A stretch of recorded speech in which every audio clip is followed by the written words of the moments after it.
que han de ser habladas y que han de ser escuchadas, Señor. En el nombre del Señor Jesucristo, amén. Dios bendiga a cada uno de ustedes. Vamos a tomar la escritura en el Evangelio según San Mateo, el capítulo 20. Todos bienvenidos a esta escuela dominical en esta mañana. Es una mañana fresca, así que nos sentimos descansados, creo yo, todos para estar en el servicio del Señor. El verso 25 en adelante. Entonces Jesús, llamándolos, dijo: sabéis que los príncipes de los gentiles se enseñorean de ellos, y los que son grandes ejercen sobre ellos potestad, o sea, autoridad. Mas entre vosotros no será así, sino el que quisiere entre vosotros hacerse grande será vuestro servidor, y el que quisiere entre vosotros ser el primero será vuestro siervo. Como el Hijo del Hombre no vino para ser servido, sino para servir y para dar su vida en rescate por muchos. Amén. Tome su asiento. Queremos continuar con este tema que hemos titulado El sistema de Dios y el sistema del anticristo. Y hemos estado examinando cada una de las cosas que Samuel le dijo al pueblo de Israel cuando ellos, por su propia voluntad, decidieron tener un rey.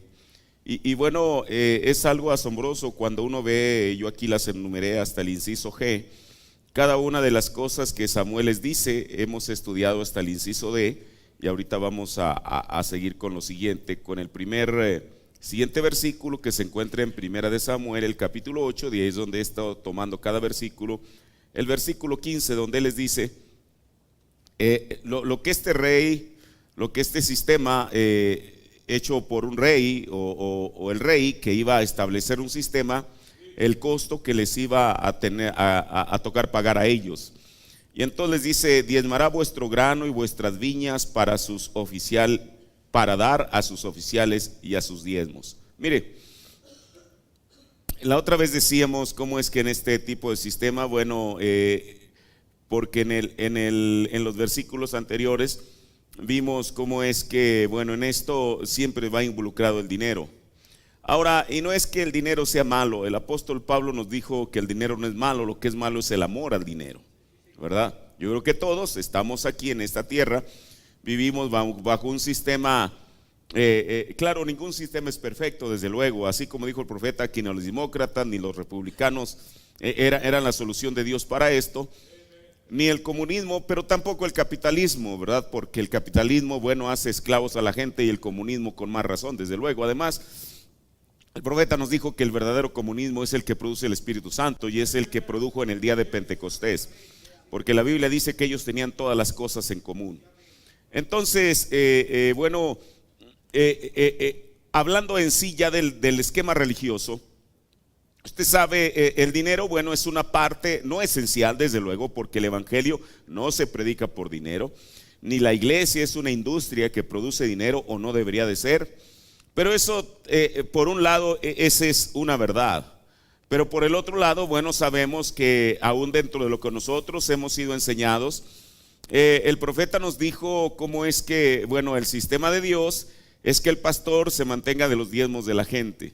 Eso es lo que dijo el hermano Branham. Por eso dijo: los diezmos no van a un evangelista, no van a ninguna otra persona, sino al pastor. Y yo esto lo digo no por conveniencia, eso es lo que el profeta nos dijo. Así que si una persona lo desvía hacia algún otro recurso, bueno, lo que hace es que le está robando el dinero a Dios. Mire, esto es tremendo. Yo creo que uno nunca, se lo voy a decir con debido respeto, uno nunca debe intentar pasarse de vivo con Dios. Nunca. Porque el que va a perder es uno, no Dios. Dios estableció algo en su palabra, y Él no la va a quebrantar porque soy yo o porque es alguien más. Ahora, entonces, para los gastos locales sabemos que se recogen ofrendas, y eso es parte de lo que el profeta nos enseñó. Ahora, pero aún como decíamos, Jesús mismo, dentro de lo que fue su ministerio de aquellos 3 años y medio, bueno, él sabía que el dinero se iba a involucrar, aunque uno decía, bueno, uno podría pensar, pero Jesús era Jesús, él no necesitaba dinero. Claro que no, pero el movimiento que él, digámoslo así, aquel grupo, todo lo que en lo cual él estaba, se involucraba dinero.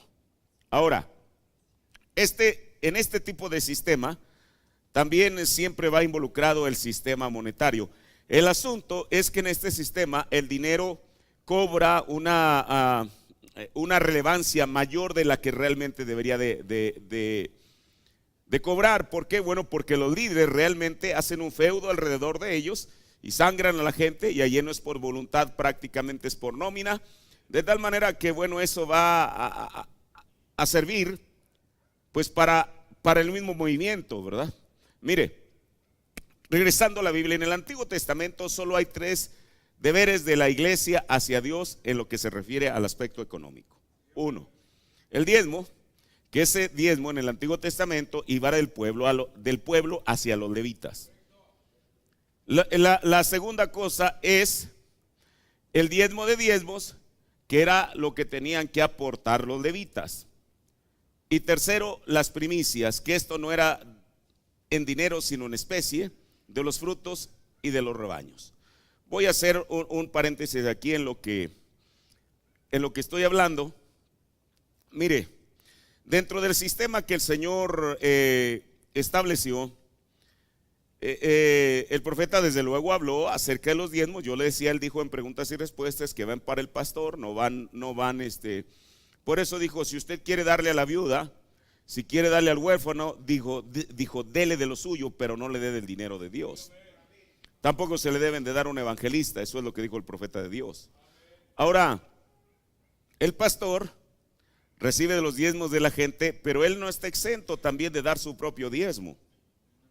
Ahora, mire, el profeta de Dios nos dijo, o el libro de Malaquías, el capítulo 3 nos dice, traed mis diezmos al alfolí. ¿Qué es el alfolí? La palabra alfolí es un almacén. ¿Y qué es el almacén? Al hermano Branham le preguntaron qué era el alfolí, y él dijo, el alfolí es donde usted recibe su alimento. ¿Sí me explico? Por eso yo no recibo diezmos de personas que no alimento. ¿A qué me refiero?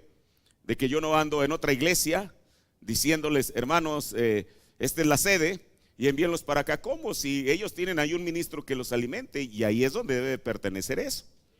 ¿Sí me explico? Ahora,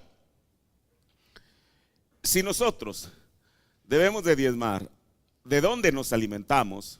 Por eso, mire, y aquí yo voy a decir algo importante. Si el profeta dijo en preguntas y respuestas que uno debe diezmar de donde se alimenta, ninguna persona que viene regularmente a este tabernáculo tendría asunto diezmando a Chicago, Illinois, por decir algo. ¿Sí me explico? ¿Por qué? Porque no recibe su alimento de Chicago, Illinois. Ahora, en cuanto al diezmo de diezmos, si el ministro recibe diezmos, él de ahí tiene que dar su propio diezmo. Ahora, si el profeta dijo que el laico diezma de donde recibe el alimento, el mismo esquema que es bueno para la congregación es el mismo que es bueno para el ministro. ¿Sí me explico? Cuando aquí nos visitan predicadores, nosotros nunca los enviamos con las manos vacías. Siempre se les da una ofrenda, absolutamente a todos. Una ofrenda. Y usted dice, bueno, ¿y por qué no el diezmo de diezmos? Bueno, le voy a decir por qué. Porque así como el pueblo diezma donde recibe el alimento, yo, si tomo el mismo esquema, la misma regla exacta, yo tengo que diezmar de donde yo recibo el alimento. ¿Sí me explico?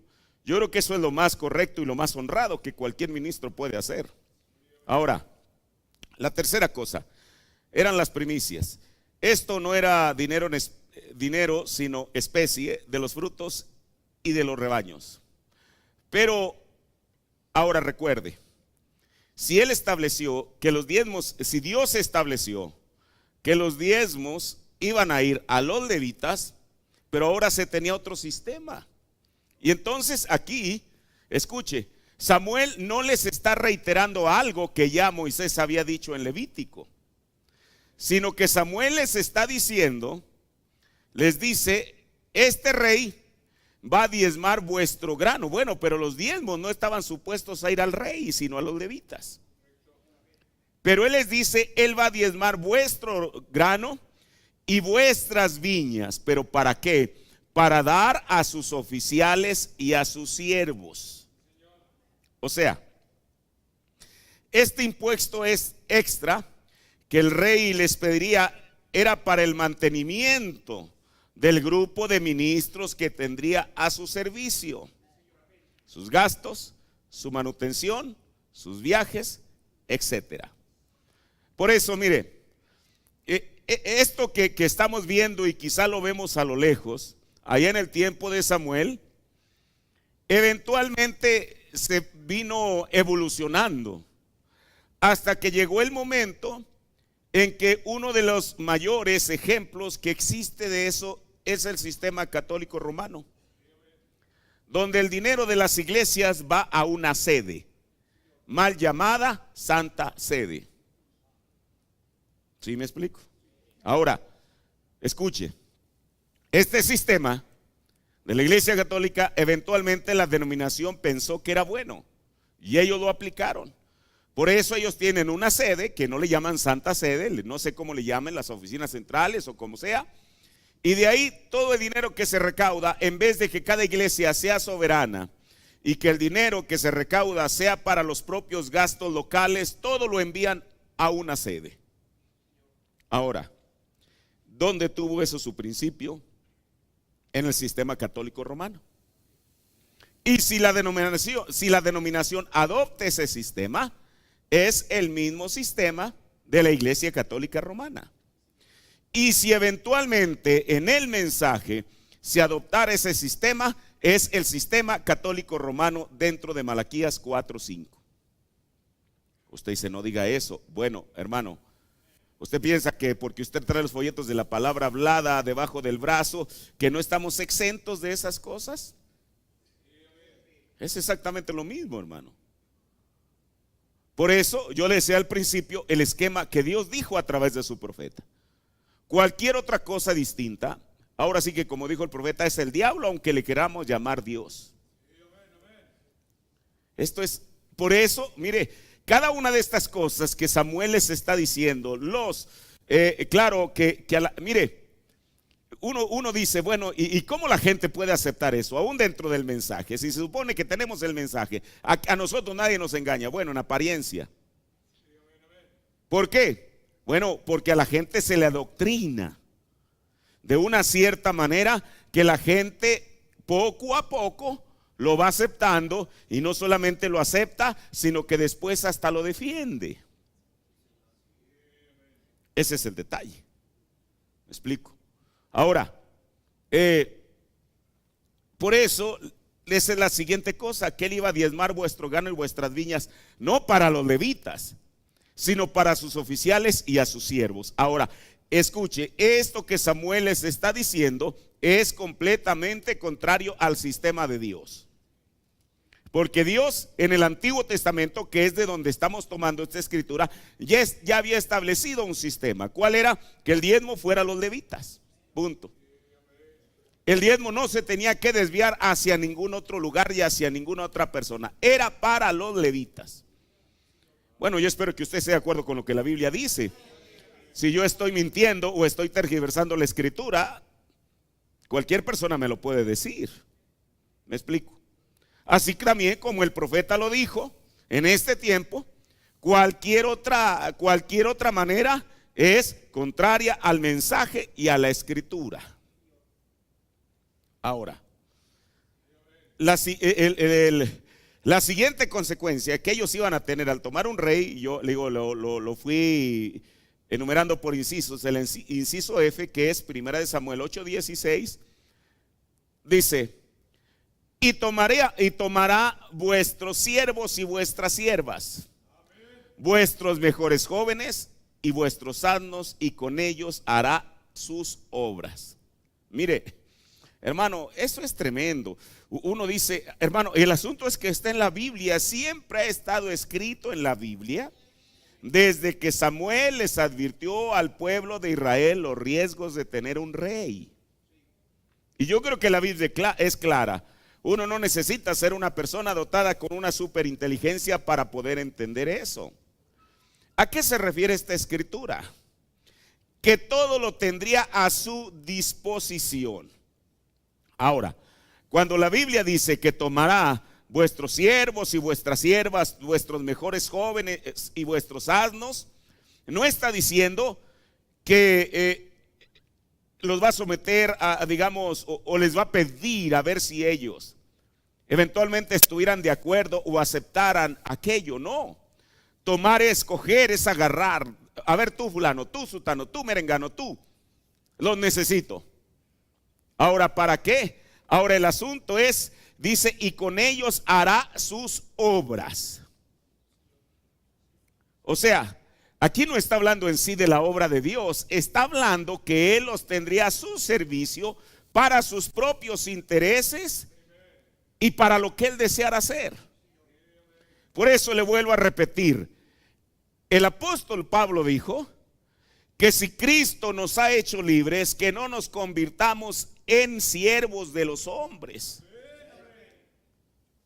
Ahora, esto es exactamente lo que este sistema produce donde quiera que esté. Primeramente tiene que domar, doblegar la voluntad de la gente para que acepten aquello. Una vez la gente aceptando el sistema y estando adentro, no le queda otra cosa más que recibir aquello que venga del sistema mismo. Por eso todo lo iba a tener a su disposición. No solo las personas, sino todo recurso que estuviera a la mano. Ahora mire, como hemos dicho desde el principio, por un lado está esto, que la persona sea servil, que sea un siervo, no de Dios, sino del hombre mismo. Y por el otro lado, que sea un renegado, que no acepte ningún tipo de autoridad, que Él y solo Él, que Él y Dios, y lo que Él haga es guiado por Él y acomode lugar. Yo creo que ambas cosas son extremos. Por eso Dios, a través del mensaje, nos trae a un centro. Y ese centro es de acuerdo a la palabra de Dios. Ahora, ¿por qué estamos hablando esto? Porque mire, la única manera de prevenir que algo, incluso yo mismo, que un día me convirtiera en un dictador de esta iglesia, es diciéndole a usted la verdad de la palabra. O que algún día los tratase de comprometer como iglesia y engancharlos a un sistema. Mire, estas cosas yo las he predicado siempre, y si usted ha estado aquí desde el principio lo sabe. Y de alguna manera es aquello lo que nos ha mantenido como una iglesia soberana. ¿Por qué? Porque a lo mejor oportunidades, entre comillas, no han faltado. Pero sin embargo, uno sabe lo que la Biblia dice y lo que el profeta dijo. Uno sabe lo dañino que es un sistema como ese. Ahora, la última. Diezmará también vuestros rebaños y seréis sus siervos. Esto termina con la conclusión que el material humano serían siervos del hombre, a quien ellos aceptarían como rey. Dejarían de ser siervos de Dios, como le decía, para convertirse en siervos del hombre. Ahora mire, la gente, no importa cuánto se le predique algo que parece la verdad, con un brochazo de verdad, el Hijo de Dios, hay algo en su corazón, y no por estar predispuesto en contra del predicador, porque ese es otro asunto. Pero si realmente tiene una simiente de Dios en su corazón, cuando escucha algo que no es de acuerdo a la palabra, su corazón le dice que no es de acuerdo a su palabra. Desde luego, eso yo lo entiendo perfectamente. Por eso Samuel les dijo: miren, estos son los riesgos, los peligros que ustedes van a correr de acuerdo a la decisión que ya han tomado. Y él al final les advierte esto, la última advertencia dice: y en aquel día clamaréis a causa de vuestro rey que os habréis elegido, mas Jehová no os responderá en aquel día. Mire, esto es serio, hermano. Él les dijo: ustedes van a clamar, porque ellos iban a notar la diferencia. Lo que eran antes de estar, o lo que era estar fuera de un sistema, y lo que era estar dentro de un sistema. Y él les dijo: ustedes van a clamar, pero quiero decirles algo. Si ustedes eligieron un rey, ahora se aguantan. ¿Qué se va a hacer? Uno no puede jugar con Dios. Señor, dame un rey como para hacer un experimento, a ver si funciona o no. Y cuando no funcione, que el profeta, mire, puede funcionar en términos humanos, en términos de una organización, de una denominación. Pero en términos de Dios, es en contra de la palabra. Ya vimos otra vez lo que el profeta dijo en las edades, que ese es el mero sistema del anticristo. Entonces, ¿qué asunto tendría alguien? Ahora, mire, las denominaciones, ellos para comenzar están ciegos y pues, no hay mucho que hacer. Por eso el llamado no es para grupos enteros, el llamado es para individuos. La denominación se va a quedar con su sistema hasta que lleguen a Armagedón, punto. Esa es donde el profeta los lleva. Ahí es, ahora sí que ahí es su fin, no antes, Armagedón. Porque dijo el hermano Branham que el anticristo reúne a sus católicos y protestantes para ir en contra de la novia. Eso es lo que dijo en el cuarto sello. Entonces, no hay remedio, no se puede hacer nada absolutamente con ellos. Un profeta de Dios ya vino y los condenó hasta la raíz. Y como decíamos el domingo pasado, no estamos en contra de la gente, estamos en contra del sistema. Yo tomo esa posición que tomó el profeta. Y clamaréis aquel día a causa de vuestro rey que os habréis elegido, mas Jehová no os responderá en aquel día.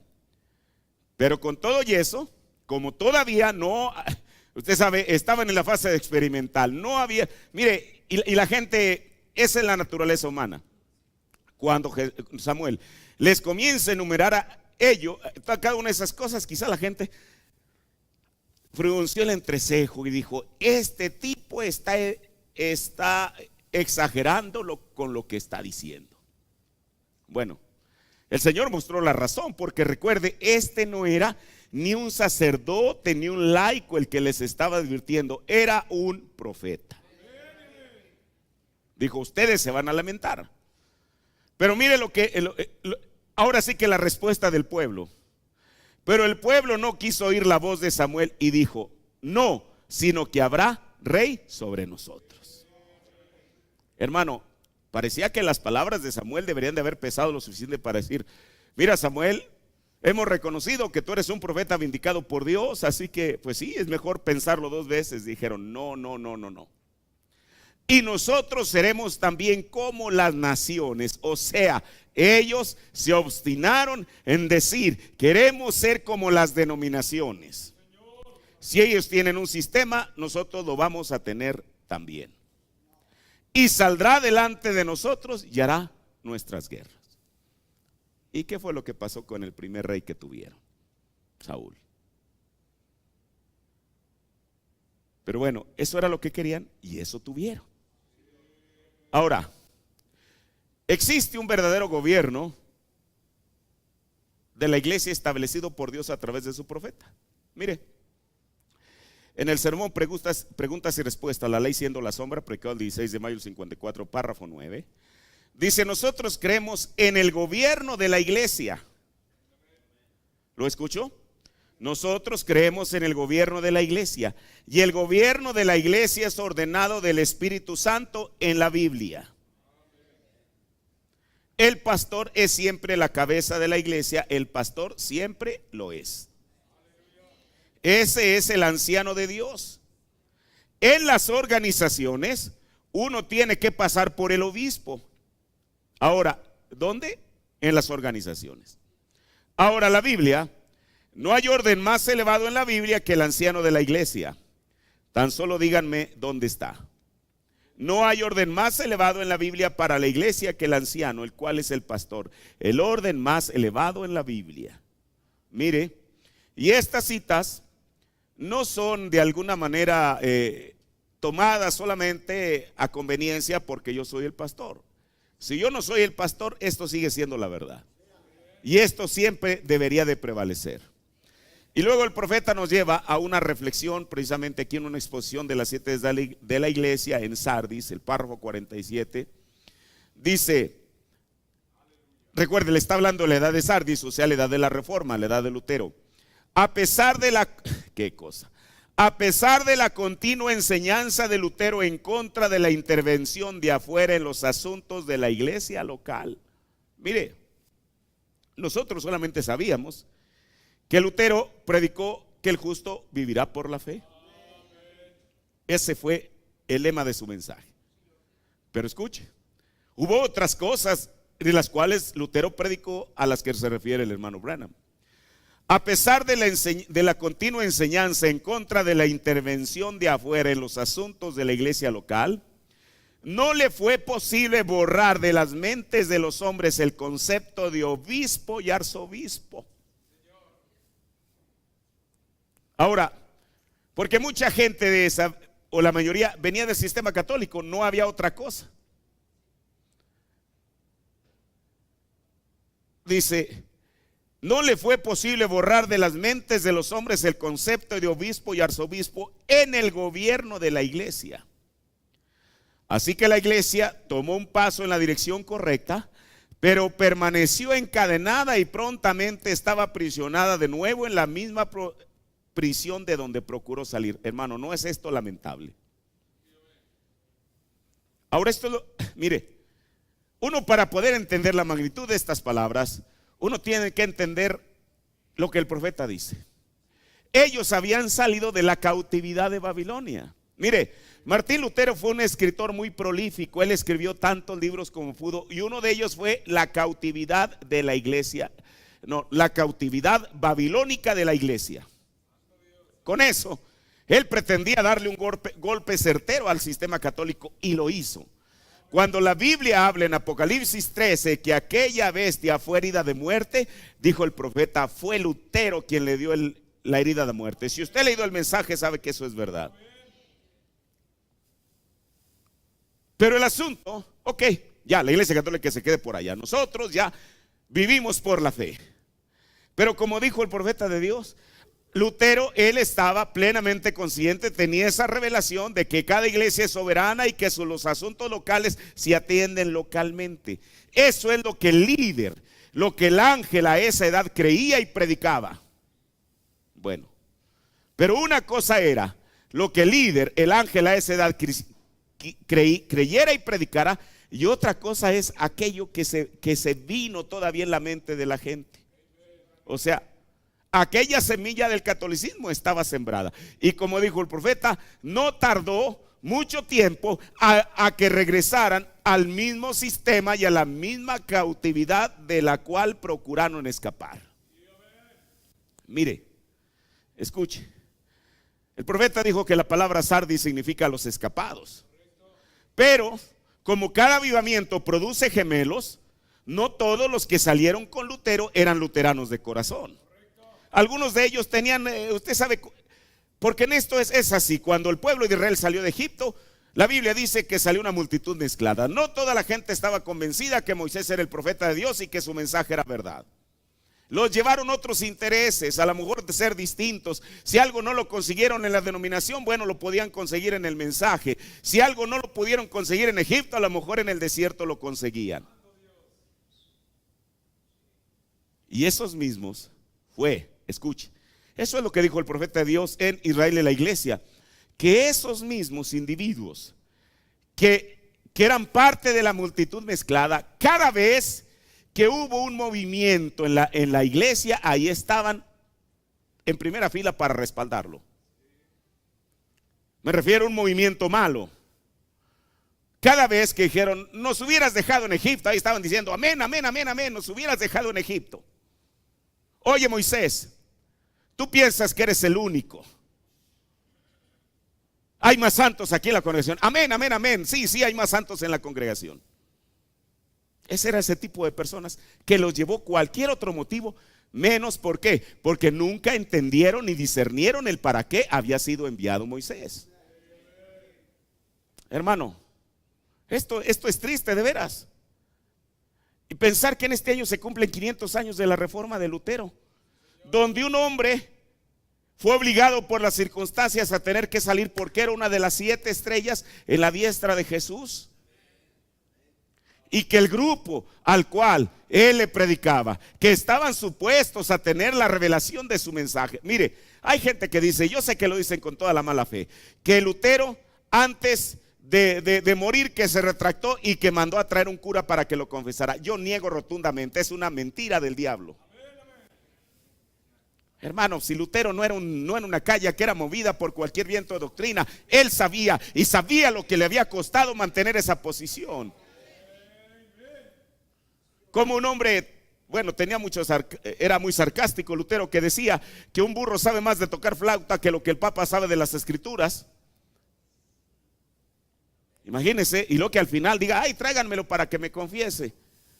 Ahora la gente hace eso por querer dañar la figura de Martín Lutero, por quien yo siento un gran respeto. Que no tuvo toda la luz, eso lo entiendo. Que hizo cosas que no debe ser, eso lo entiendo. Pero era la luz que tenía. Pero al menos en su tiempo fue, aunque sea la luz de un cerillo, de un fósforo, lo que sea, era la luz que Dios tenía. Ahora, termino con esto. Mire, en la revista La Voz La Voz de Sanidad, en su edición de octubre de 1954, al profeta le hacen una pregunta. Y le preguntan, hoy en día se hacen esfuerzos por las grandes denominaciones por establecer un gran gobierno de iglesia. Delegados de más de un centenar de iglesias denominacionales se reúnen en Evanston, Illinois. ¿Cree usted que es la voluntad de Dios que todos nos pongamos debajo de una gran cabeza organizacional? Tenemos entendido que Dios ha colocado el don de gobiernos en la iglesia, pero no es dada mucha instrucción sobre la forma que este gobierno operará. La iglesia primitiva era una iglesia comunal donde cada uno vendía lo que tenía y tenía todas las cosas en común. Nadie afirma que este es el método que ha de imponerse hoy en día, así que al parecer Dios no ha establecido la forma de gobierno exacto que la iglesia debe asumir. ¿Podría usted darnos una ilustración concerniente al plan de Dios para el gobierno de la iglesia? Y mire lo que contesta el hermano Branham. Gracias, hermano Lindsay, porque él era el que lo estaba entrevistando. Creo que esta es una pregunta importante que usted me ha hecho. Yo no pretendo ser capaz de resolver todas estas cosas, pero le daré lo que tengo entendido en la materia, a lo mejor de mi conocimiento. Yo soy un gran creyente en que Dios guíe a cada iglesia local. Yo creo que el don de gobiernos debería de ser para el propósito de gobernar cada iglesia. Yo creo en la unidad entre las iglesias, desde luego, pero cada iglesia tiene su propio ministerio y orden. Tiene su propio ministerio. Y el orden más elevado en la iglesia local que yo puedo hallar es aquel del anciano. A medida que el don de gobierno se estuviera sobre este anciano, él recibiría la inspiración del Espíritu Santo, cómo él debe dirigir a su iglesia. Si usted nota, a medida que viaja, verá la peculiaridad de cada iglesia. Una parecerá tanto un poquito diferente de la otra. Y creo que esa es la obra del Espíritu Santo. Allí reside nuestro problema hoy en día. Ahora, mientras el Espíritu Santo lidia con una iglesia de una manera, Él puede lidiar con otra iglesia en otra manera. Descubriremos eso gobernando en la naturaleza. Un árbol crece muy alto, otro corto. Y lo descubriremos en la naturaleza de las personas, pero al fin y al cabo no somos todos seres humanos. No deberíamos ser hermanos. Creo que deberíamos estar en un acuerdo como ministros cristianos, que estemos en unidad uno con el otro, aunque cada iglesia tiene su propio gobierno. Así, el Espíritu Santo gobierna una iglesia de una manera y otra en una manera distinta. Entonces, en vez de mantener la unidad, ellos riñen y discuten y tratan de hacer a ambas iglesias iguales cuando ellas no pueden ser iguales. Además, hermano Lindsay, se podría decir que cada iglesia opera como un hogar. Tal vez en mi hogar yo gobernaría a mi familia de una forma distinta de lo que usted gobernaría a su familia. No obstante, somos hermanos. Yo tengo varios hermanos, yo voy a los hogares de ellos y observo la manera que ellos disciplinan a sus hijos. Puede ser un poco diferente de los míos. Yo tengo mi manera y ellos tienen su manera. Y yo creo que ellos tienen hijos agradables y yo tengo hijos agradables y somos hermanos. Y yo creo que así es como deberían de ser todos los gobiernos de la iglesia. Si, escuche, si solamente pudiéramos ver eso internacionalmente, aquí en Norteamérica somos gobernados por una democracia y otro por un reino o alguna otra forma, pero todos somos hermanos en la tierra. Si pudiéramos hacer algo hoy en día que hiciera que todos los reinos de este mundo se reconocieran el uno al otro como hermanos, hacer que todas las naciones reconocieran que ellas pueden tener su forma de gobierno peculiar y sin embargo reconocerse la una a la otra como naciones hermanas, tendríamos algo, el mundo estaría en paz y el milenio estaría en operación. Pero ellos no hacen eso. Y existe solo una vía que pueden hacer eso. Escuche. Y existe solo una vía que ellos pueden hacer eso. Y eso es cuando el Espíritu Santo tome el control y reine sobre la tierra. Creo que esto también se aplica a la iglesia. Creo que si una iglesia trata de comprometer a todas las iglesias en una organización, eso nunca funcionará. Solamente hay una cosa que lo hará. Eso es cuando el Espíritu Santo se mueva dentro del cuerpo de creyentes y todos lleguen a ser uno. Pues cada iglesia tiene su propia forma peculiar de creer y el gobierno, y el intentar hacer que todas las iglesias de la misma manera nunca funcionará. Mientras estamos aquí en este mundo, creo que debemos esforzarnos por mantener la unidad del Espíritu. Se lo voy a leer y que esto se quede muy dentro de nuestros corazones. Mientras estamos aquí en este mundo, creo que deberíamos esforzarnos por mantener la unidad del Espíritu y dejar el gobierno de la iglesia como el asunto propio de ellas. Dios gobierna a una un poquito diferente de la otra, pero deberíamos tener confraternidad la una con la otra, pues estamos adorando a un Dios y tenemos el mismo Salvador, el Señor Jesucristo. Pongámonos de pie. Padre, oh Dios, ruego, Señor Jesús, que estas palabras dichas por tu siervo, Padre, no solamente, Dios, las hayamos escuchado en esta mañana, sino que se conviertan en una revelación, Señor, a la vida de cada uno de nosotros, Dios. Padre, esto es lo que tu siervo ha dicho, Señor. Ayúdanos a ajustarnos a este patrón, Señor Jesús, porque yo creo que esta es tu voluntad agradable y perfecta, Señor. Padre, porque lo que tú has dicho a través de tu siervo es digno, no solamente de prestarle atención, sino de ponerlo por obra, Señor. Padre, te ruego, Señor Jesús, que tú, mi Dios, puedas, Padre Celestial, revelar estas palabras a nuestros corazones, Señor. Yo una cosa tengo por cierto, y lo digo con una conciencia limpia, no son dichas de mala fe, pero sí, Padre, siempre, Dios, deberían de ser dichas para recordarnos, Señor Jesús, Padre, lo dañino, Señor Jesús, lo mortífero que es, Padre Celestial, que una iglesia, después de haber conocido y reconocido este mensaje, se quiera, Padre Celestial, involucrar en un sistema organizado, Señor. Padre, ayúdanos, Dios, a mantenernos en la manera en que tu profeta lo dijo, Señor Jesús. Y que esta iglesia, aun si llegaran a pasar 20, 30, 50, 100 años y tú tardares en venir, que siga sosteniendo en alto, Señor, estos mismos principios de la Biblia y del mensaje, Señor. Gracias, Señor Jesús, por esta porción de tu palabra. Ponle en nuestros corazones como una revelación fresca, en el nombre del Señor Jesucristo. Amén. Tome su asiento.